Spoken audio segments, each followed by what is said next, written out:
मेरा नाम मोहम्मद आरिफ खान है, मैं हूँ मुसलमान और गोरखनाथ में मेरा घर गोरखपुर में। जी ठीक, बचपन से लेके अगर मैं सुबह साइकिल से स्कूल जाता था तो योगी जी मठ पे बैठे रहते थे। ये नहीं देखते थे कि ये मुसलमान है या हिंदू। ठीक है, और 2 रुपए का पेपर आता था सहारा का, मैं जाता था साइकिल लेके खट से, अक्सर योगी जी मिलते थे। तो कभी कभी सुबह दही उठा के हम भाग आते थे, खा लेते थे। एक दिन बाबा का यहाँ बैठ के खाओ पूरा, तुम आधा पूरा। आज गोरखनाथ मंदिर में आप चले जाइए, वजीराबाद जाहिदाबाद कॉलोनी पूरा मुसलमानों का गढ़ है, मेरा घर वहीं है। ठीक है, और योगी जी के पास आज तक कोई भी समस्या गई हो 100% सॉल्व हुआ है भाई साहब। अगर कोई ये कहे आज, अच्छा मैं ये बात पूछूं आपसे, मैं मुसलमान हूँ, एक मिनट, मैं मुसलमान हूँ, 9 साल हो गए योगी मोदी जी की सरकार को। ठीक है, आज आप गोरखपुर में जाके देखिए डेवलपमेंट होता क्या चीज है। ठीक है, हम खुद गोरखपुर के वासी हैं। अगर योगी जी और मोदी जी 5 से 10 साल और रह गए ना तो लखनऊ देखिएगा, लखनऊ से आगे गोरखपुर होगा। ठीक है, मेट्रो का प्लान गोरखपुर में, रिंग रोड की प्लान गोरखपुर में, वहां से सिलीगुड़ी से डायरेक्ट प्लान गोरखपुर में, स्टेडियम की प्लान गोरखपुर। अच्छा आरिफ जी, मुझे एक बात बताइए, मैं बात थोड़ा घुमा देता हूँ। राहुल गांधी की बात करते हैं हम। राहुल गांधी जब जब देश से बाहर जाते हैं तो वो कुछ ऐसा क्यों बोलते हैं कि देश की बेइज्जती होने जैसा लगता है। राहुल गांधी ने अभी हाल ही में, सुन लीजिए मैं बोल रहा हूँ, फ्रांस में उन्होंने अभी रिसेंटली ये बोला है कि देश में जो है मुस्लिम अल्पसंख्यकों को छुरा जा रहा है, उनकी आवाज दबाई जा रही है। आपको लगता है ऐसा है? नहीं, ऐसी बात नहीं है भैया। देखिए एक मिनट हम बताएं आपको, यूपी में सपा की सरकार जब भी आई मुसलमानों का इस्तेमाल की। अच्छा। ठीक है, वो हम अगर कोई भी वहां पे यादव अगर खड़ा हो जाएगा, अन्य बिरादरी खड़ी हो जाएगी तो यादव उनके साथ, सपा के साथ जाएगा। अगर मुसलमान खड़ा हो जाएगा सपा की सरकार में तो यादव मुसलमान को वोट नहीं देगा, नहीं देगा। एक मिनट सुनिए, और मेरे सांसदी क्षेत्र की बात है, उस समय जटाशंकर त्रिपाठी हमारे सांसद थे। ईद के दिन मेरे घर आए और मैंने उनसे उतना ही बात कह दी कि सांसद जी, वो अगर उनके अंदर मन में ऐसा कुछ होता हिंदू मुसलमान का तो वो मेरे घर ना आते। मैं पर्सनली बता रहा हूँ, जटाशंकर त्रिपाठी मेरे घर आए और ईद की सेवई खाए। हमने कहा सांसद जी, बाजार से लेके आप यहाँ तक आए हैं, 2 किलोमीटर की रोड खराब है। उन्होंने मुझसे एक बात कही थी, आरिफ बस आप 1 महीने का वक्त दीजिए, और कसम खुदा की बता रहा हूँ 20 दिन के अंदर काम शुरू हो गया था। आज वहाँ पे आरसीसी सीमेंटेड रोड मेरे गाँव तक है, और मेरे घर से निकलेंगे 370 किलोमीटर लखनऊ है, आपको एक गड्ढा नहीं मिलेगा।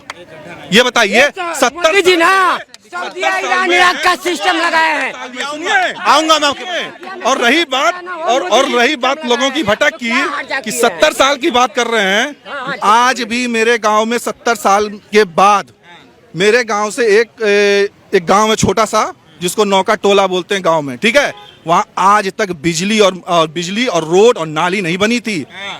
मोदी जी के आने के बाद नेक्स्ट सत्र में आके वहां पे लाइट गई है। सोचिए, आजादी के बाद पिछले साल आई है लाइट। जिस हिंदुस्तान में हम रह रहे हैं, हम भले ही एक दूसरे को गाली दे रहे हैं, क्या कर रहे हैं भाई? डेवलपमेंट देखो, और जिसको विकास देखना है ना, आए मेरे गोरखपुर में और आए मेरे कुशीनगर में, दिखाएं डेवलपमेंट क्या होता है। आप बोल रहे हैं, रुक जा भाई, कांग्रेसी था, मैं भी कांग्रेसी था। आप कांग्रेसी थे? मैं भी कांग्रेसी था। 2014 में मेरी मम्मी ने खुद भाजपा को वोट दिया और हम लोग भी दिया, फिर दिखा कि डेवलपमेंट क्या होता है। ठीक है, ये सब कहने की बात होती है। लोगों को क्या है, हिंदू मुस्लिम ये कुछ नहीं है। यहाँ हम बात कर रहे हैं, यहाँ हम बस बात कर रहे हैं, उसके बाद अभी वहाँ जाएंगे, हर आदमी अपने अपने रोजगार में लगा हुआ है। ठीक है, चाहे वो हिंदू हो चाहे वो मुस्लिम हो। और ये भी जान लीजिए कि सबसे ज्यादा अगर IAS PCS अगर भाजपा की सरकार में मुसलमान हुए हैं 70 साल 75 साल के बाद, वो बीजेपी की सरकार में हुए। अब बताए मुझे कोई, मुझे कैसे मुस्लिम विरोधी है? और आज तक ना कभी यूपी में कोई दंगा हुआ, ना कोई यूपी में दंगा हुआ, ना गोरखपुर में कोई दंगे हुए। बताइए, आज चुपचाप ये क्या नाम है, रैली निकलती है 12 रबी अव्वल की, अगर कोई त्यौहार निकलता है उसकी रैली, दुर्गा पूजा होता है, सबसे पहले हमारे घर पे आते हैं लोग।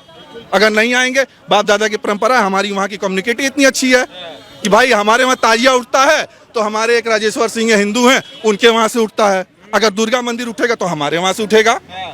तो बताइए, इतनी मोहब्बत है देश में। तो बताइए ना, फिर भाजपा पर जो ये आरोप लगाया जाता है, सुन लीजिए, आरोप ये लगाया जा रहा है कि मुसलमानों को दबाया जा रहा है, कुछ विकास नहीं हो रहा है उनका। ये ऐसा कुछ नहीं है। अगर भाजपा पे ऐसा आरोप लगाया जाता है ना, तो आज भी भाजपा हमारे क्षेत्र में कोई ऐसा मुस्लिम प्रत्याशी खोज रही है, माइनॉरिटी का कोई ऐसा मुसलमान आदमी आए जो हमारी पार्टी में शामिल हो और उसको काम करके दिखाए। ठीक है, देखिए भाजपा, सबसे बड़ी बात है अपने सोच को बदलो, सब बदल जाएगा भैया। सिर्फ सोच बदलिए। और ऐसा नहीं है, अगर ये बात मैं पर्सनली मैं खुद बता रहा हूँ, हम लोग खुद कांग्रेसी थे, हम लोग खुद कांग्रेसी थे हम लोग। ये बताइए भाजपा में जाके क्यों हम लोग ऐसा बदल गए? भाई हमको वहां पे उम्मीद मिली, डेवलपमेंट मिला, पब्लिक का सपोर्ट मिला, सरकार का सपोर्ट मिला, क्या दिक्कत आ रही है हम लोग? तो हमारे हिसाब से तो भाई भाजपा ठीक है। भाजपा ठीक है आपके? भाजपा ठीक है, अभी भाजपा 50 साल और रहनी चाहिए। 50 साल और रहनी चाहिए। भाजपा ही एक आने का और, ईरान इराक का सिस्टम को मोदी जी ने अपनाया है। जैसे ईरान में भ्रष्टाचार करता है ना तो हाथ पैर काट लिया जाता है, उसी तरह से मोदी भी शूट एंड शट मार देगा। देखिए सब आज के डर से पाकिस्तान में देखिए भाई साहब, पाकिस्तान में बेरोजगारी का हाल देखिए, ठीक है। अभी सनी देओल की एक पिक्चर आई थी गदर 2। अगर मौका मिले ना पाकिस्तान से, अभी आप बाकी लोगों को हिंदुस्तान है तो आधा हिंदुस्तान वो पाकिस्तान खाली हो जाएगा, कटोरा लेके वो भीख मांगेंगे, ठीक है। और सुनिए, ऐसे बहुत सारे दोस्त मित्र यार हमारे रहते हैं पंजाब में, ठीक है, जिनके पाकिस्तान में वहां भी आज भी रिश्तेदार हैं। आज वो कहते हैं कि भाई तुम लोग खुश नसीब हो जो हिंदुस्तान के साथ हो, ठीक है। आज भी अक्सर लोग यूट्यूब, फेसबुक और ट्विटर पे जब हम लोग वीडियो देखते हैं पाकिस्तानी की, तो हम लोग गर्व करते हैं कि वो मुसलमान है जो इंडिया में है और बाई चॉइस हैं। आरिफ भाई एक बात बताइए, आपने इतना कुछ बताया कि हमारे गोरखपुर में ये विकास हुआ वो विकास हुआ, लेकिन जब जब चुनाव करीब आते हैं क्यों हिंदू मुस्लिम लड़वा के या बीच में ला के आग में घी डाल दिया जाता है? तो पार्टियों का काम है भैया, हर पार्टी अपना अपना एक मुद्दा छोड़ देती है। लेकिन क्या आप इतना बता सकते हैं कि किस तरफ मुस्लिम हवा बह रही है इस बार? इस बार तो देखिए भाई, कुछ भी कह लीजिए भाई, हमारे तरफ से तो गोरखपुर सांसद क्षेत्र से भाजपा जाएगी, भाजपा जीतेगी 100%। लेकिन विपक्ष लगातार आरोप लगा रहा है कि मुस्लिमों को दबाया गया, विकास नहीं हुआ है, उस स्तर में बदलाव नहीं हुआ है। अगर हम ग्राउंड लेवल पे अगर आ जाएं, ठीक है, किसी भी पार्टी का कोई मंत्री या सांसद या विधायक कुछ भी कह रहा हो, उससे हमें मतलब नहीं है। अगर कोई किसी भाई को अगर दिक्कत है तो वो ग्राउंड लेवल पे जाए, देखे कि गांव में कैसे काम हुए हैं और शहरों में किस तरह से विकास हुआ है। वो गोरखपुर क्षेत्र में बता रहा हूं आपसे कि गोरखनाथ मंदिर से आपका धर्मशाला पुल तक जाने पे 1 वे रोड था। योगी जी की सांसदी के बाद जब ये मुख्यमंत्री बने हैं, आज जाके देखिए वहाँ पे 4 लेन है। ऐसा तो नहीं कि योगी जी वहाँ के रहने वाले इसलिए कर दिया गया। ये कोई सोचे कि वहाँ सिर्फ मुसलमानों की दुकान तोड़ी है, तो 60% वहाँ हिंदू भाइयों की भी दुकान थी और उसमें मुसलमानों की भी दुकान थी, ठीक है। और उसके लिए इंडिपेंडेंट इन लोग, जैसे ये पालिका बाजार है, वहाँ पे एक मंडी थी, उसको उठा के शिफ्ट किया उन्होंने और एक बिल्डिंग बनाई वहाँ पे मार्केट के लिए। सबको एक एक दुकानें दी उन्होंने कि भाई उसमें तब तो उनको भेदभाव नहीं नजर आया। और सबसे ज्यादा वहाँ मुसलमानों की दुकान थी, तब तो भेदभाव नहीं नजर आया। जब योगी जी सबके लिए काम करके एक दुकान बना के दे दिए थे, तब तो नहीं लोगों को भेद। आपको लगता है कि गठबंधन जो एनडीए है, इसके अलावा एक महागठबंधन जो बना है इंडिया अलायंस, इसमें कोई नेता ऐसा है जो पीएम को टक्कर दे सकता है मोदी? मेरे हिसाब से तो नहीं है भाई, मेरे हिसाब से तो नहीं है। सर। क्यों? केजरीवाल हैं, राहुल गांधी हैं। अभी राहुल गांधी ने खुद कह दिया है कि भाई मैं प्रधानमंत्री पद के लिए उम्मीदवार नहीं हूँ। अब बताइए, जब वो खुद ही नहीं है अलायंस करके, अब किसको उठा के लेके आएंगे? भूपेश बघेल और गहलोत तो बोल रहे हैं कि राहुल गांधी ही होगा हमारा चेहरा। भाई अब वो तो उनका मैटर है भाई, वो जाने। हम तो भाई जान रहे मोदी आएगा और बस, और कुछ नहीं। कितने नंबर देंगे 10 में से मोदी सरकार को? भाई 10 on 10 देंगे, 10 100%। काटेंगे भी नहीं। एक नंबर नहीं काटेंगे भैया, उसका आरोप निराधार है क्या? एकदम निराधार है। और विपक्ष देखिएगा आप, फिर वही हाल होगा उनका, फिर जाएंगे वो इंड में, फिर खत्म उनका। 20 का इलेक्शन करीब आ रहा है, आपको क्या लगता है, क्या तीसरी बार प्रधानमंत्री बनेंगे मोदी? प्रधानमंत्री तो पक्का बनेगा, उसको कौन छोड़ेगा? उसको तो कोई छोड़ ही नहीं सकता किसी हालत में, जो छोड़ेगा पछताएगा। हाँ बिल्कुल। क्यों हार गए फिर साउथ में बहुत सारे राज्य? साउथ देखिए, हर जगह देखो 5 उंगलियां बराबर नहीं होती है ना। आपके घर में भी आपके भाई बहन 5 हैं, आपके 5 मिलते हैं? नहीं, बात कर रहा हूँ भाई, 10-10 है बात, तुम बात अकेले क्या बात कर रहे हैं? अकेला तो बढ़िया, आप ऐसा करना, भगवान करे तेरे जैसे अकेले सब जगह हों, इंडिया में जो सोने का बन जाएगा। क्या बातें कर रहा है? ये क्या होता है? आपको ये लगता है कि जो इंडिया अलायंस बनाए बेसिकली, वो इतने दर होने के बावजूद हरा पाएंगे? अरे नहीं, चोरों का कहाँ, चोरों का नाम ले रहे हो बेमतलब का। आप चोरों की बात कर रहे हैं, वहाँ बड़े बड़े मुख्यमंत्री हैं, केजरीवाल, भगवंत मान और ममता बनर्जी, नीतीश कुमार। अरे अभी अंदर जाने वाले हैं, इनका नंबर आ जाएगा, अभी सब जाने वाले अंदर। ये हाँ देखते, जो मोदी का अगेंस्ट खड़ा होगा उसे अंदर कर देंगे। अप्रूव नहीं हुआ अभी, गए अप्रूव नहीं आ रहा है अभी, गए नहीं अंदर, 2 गए नहीं, 2 अंदर जाने अंदर नहीं गए, गए कि नहीं? फिर चलो, जो अगेंस्ट खड़ा होगा भाजपा के, उसको अंदर कर देंगे। मान लो गलत आदमी, देखो आपको क्यों नहीं कर दिया जेल में, हमें क्यों नहीं कर दिया?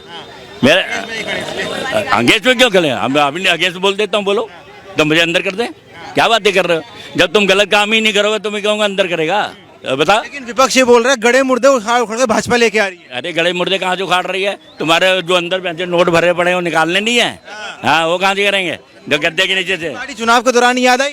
तो चुनाव के दौरान नहीं, जब कहते हैं पुलिस वाले रखते नहीं हो, क्या बोलते, खबरी रखते हैं ना, जब उसको अब खबर मिली कि वहाँ नोट पड़े निकाल ला। हाँ नहीं, लेकिन विपक्ष ये बोल रहा है सीबीआई और जितने भी डेवलपमेंट ईडी है, ठीक है, इन सब का ये लोग दुरुपयोग कर रहे हैं। यार दुरुपयोग कहाँ कर रहे हैं? जहाँ अगर आगे चलो मान लो दुरुपयोग कर रहे हैं तो पैसा क्यों निकल रहा है वहाँ से? मान लो हम ये नहीं कह रहे, मैं अब मान लो मैं दुरुपयोग कर रहे हैं, हम कह रहे हैं, आप कह रहे हैं दुरुपयोग कर रहे हैं ना, तो पैसा क्यों निकल रहा है वहाँ? पैसा नहीं निकलना चाहिए ना वहाँ, क्यों दुरुपयोग कर रहे हैं भाई साहब? अब दुरुपयोग कर रहे हैं, it depend person to person ना, it depend person to person. किसी के लिए वो सही है, अगर जिसका फेवर में बोले तो उसके लिए वो सही है, अगर उसका अगेंस्ट में बोले तो उसके लिए वो सही नहीं है। तो it depend person to person. अगर दुरुपयोग तो ये है कि जो वेनेवर जो सी पार्टी पावर में आएगी ना, वो एटलीस्ट अपना तो होल्ड रखेगी सेंट्रल के ऊपर। राहुल गांधी क्या सोचना है राहुल गांधी के बारे में? राहुल जी अच्छा है, ठीक है, उनका गांधी सरनेम है इसीलिए उनकी गाड़ी चल रही है, अदरवाइज उनकी गाड़ी चलती नहीं इतनी लंबी। नहीं, प्रधानमंत्री बन सकते हैं वो? अरे प्रधानमंत्री उनके करेंगे क्या? वो उनको तो कोई फैशन डिजाइनिंग का कोर्स करना चाहिए। यार वो उसी के फेवर के मतलब के बंदे हैं, वो प्रधानमंत्री के मतलब के बंदे हैं। कभी वो धान रोप रहे हैं, सुनिए आप लोग मेरी बात सुनिए, कभी वो धान रोप रहे हैं, कभी कुली बन रहे हैं, कभी नट बोल्ट कस रहे हैं। वो अपना हर एक का पर्सनल इंडिविजुअल इंटरेस्ट होता है, तो उसमें कोई किसी को आप कैसे वो कर सकते हो? ठीक है, तो एक होना चाहिए ना।